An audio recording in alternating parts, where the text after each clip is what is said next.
Thank you for watching and participating in this discussion on the channel Man Evolved. In today's video, we explored the ideal mindset that a man should have when facing life's challenges. Many men often express feelings of being lost, not knowing what to do with their lives, or feeling dissatisfied with their current conditions. It is understandable to experience these emotions. However, succumbing to victimhood is not the solution. Life is undoubtedly filled with difficulties, obstacles, and adversities, but how a man approaches life determines whether he will thrive or falter. A man possesses the power to decide whether his mind will be an ally or an enemy. Every human being inhabits two worlds, the external world where people, places, and things exist, and the internal world where our thoughts and feelings reside. Our minds are the place where we are alone, and they require a different approach than the external world.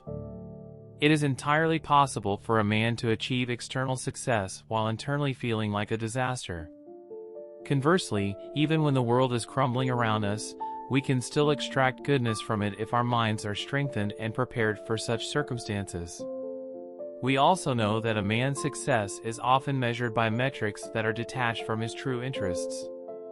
This can cost a man dearly because these metrics interfere with our internal world, from which there is no escape if things go wrong. Therefore, it is crucial for the mind to receive the same attention and dedication as the external world when seeking a good life.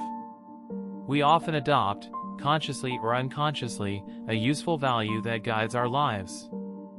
For example, having a lot of money, seeking status, social acceptance, apparent happiness, pursuing pleasure and comfort, and so on. While these factors are important, they should be accompanied by a sincere objective. I believe that a man achieves his best version when guided by a higher value than all others, power. When I talk about power, I am not referring to controlling other people and bending them to one's will. That is a manifestation of weakness, as Friedrich Nietzsche once stated. The will to power is the will of the weak to represent some form of superiority. Their instinct leads them by devious paths to tyranny over the healthy. Therefore, gentlemen, we must seek power over ourselves, mastering our minds, impulses, and desires. Men need to understand the importance of these aspects to move forward confidently in life. Strengthening oneself involves, among other things, developing what I call the power of combat. Allow me to explain the power of combat, which is the path for a man to face his difficulties. It rests upon three pillars: combativeness, motivation, and effectiveness. Let's delve into each of them with an example. I recall a time when I was preparing for a civil police entrance exam, and the physical aptitude test required running 2.8 kilometers in 12 minutes. At that time, I could barely manage 1 kilometer, and it was terrible. Despite hating running, I needed to achieve that goal. To do so, I had to prepare my mind, and the first step was combativeness. Combativeness is the ability to mobilize energies and persist without faltering.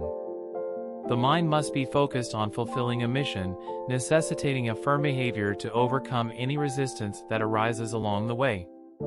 Napoleon once said, "The fate of a battle depends on certain psychological moments." It was crucial to maintain the men's motivation and control panic. He also emphasized that moral strength is more important than physical strength. Returning to the running example, I had to mentally acknowledge the need for improvement and execute a plan to achieve the objective.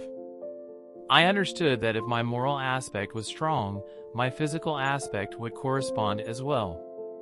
Initially, there were struggles and setbacks, but combativeness propelled me forward, helping me overcome obstacles and maintain my determination. The second pillar of the power of combat is motivation. It is the driving force that keeps a man going, even when faced with challenges and setbacks. Motivation is deeply personal and varies from individual to individual. It may stem from a desire to achieve personal growth, contribute to society, prove oneself, or any other meaningful purpose. Discovering and nurturing one's motivation is essential to sustain the combativeness required to overcome obstacles. In my case, I found motivation by envisioning the impact becoming a civil police officer could have on society. I knew that serving and protecting the community aligned with my values and aspirations. This sense of purpose propelled me forward, especially during times when the path seemed arduous. The third pillar is effectiveness. It involves developing the necessary skills, knowledge, and strategies to effectively tackle the challenges at hand. Being effective requires constant improvement and adaptation. A man must acquire the tools needed to navigate through life successfully. This could involve seeking education, training, mentorship, or developing practical skills. In my pursuit of passing the physical aptitude test, I focused on improving my running technique, endurance, and speed. I sought guidance from experienced runners, adopted a disciplined training regimen, and measured my progress. By honing my effectiveness, I increased my chances of achieving the desired outcome. In summary, the power of combat encompasses combativeness, motivation, and effectiveness. These pillars, when cultivated and applied, enable a man to face life's challenges head-on. It empowers him to take control of his internal world, strengthen his mind, and persevere through adversity. Gentlemen, let us remember that life's difficulties are inevitable, but with the right mindset and the power of combat, we can navigate through them and emerge stronger on the other side. Thank you for watching today's video, and I look forward to continuing this journey of personal growth and development with you.